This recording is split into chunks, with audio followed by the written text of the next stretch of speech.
psychopath. Welcome to my channel. আজ আমরা আলোচনা করব 2025 সালের রিলিজ হওয়া ক্রাইম থ্রিলার আরিয়ান মুভি নিয়ে, যা শুরুতেই দর্শকের মধ্যে কৌতূহল তৈরি করেছিল। সিনেমায় রহস্য, অপরাধ এবং রাজনৈতিক ষড়যন্ত্রের সংমিশ্রণ সব মিলে কি এটা দর্শকের মন কেড়েছে? চলুন দেখা যাক। এই মুভির কাহিনীটি ছোট করে বলি। আরিয়ানের গল্প একজন যুবকের চারপাশে ঘুরে, যিনি হঠাৎ এক খুন ও বড় ষড়যন্ত্র জালে জড়িয়ে পড়ে।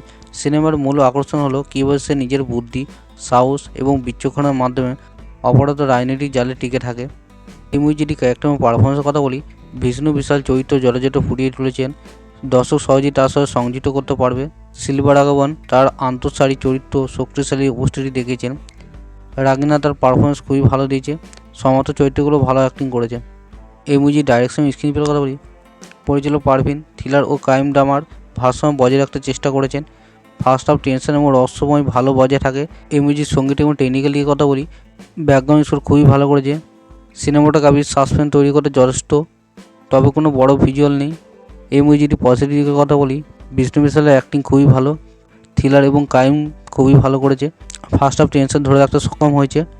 এই মুভি নেগেটিভ সেরকম কিছু নেই। মুভিটা আমার ভালো লেগেছে, আপনারাও দেখতে পারেন। এবং যদি মুভিটা দেখে থাকেন তো কেমন হয়েছে কমেন্টে লিখুন। আর ভিডিওটা ভালো লাইক শেয়ার সাবস্ক্রাইব করতে ভুলবেন না।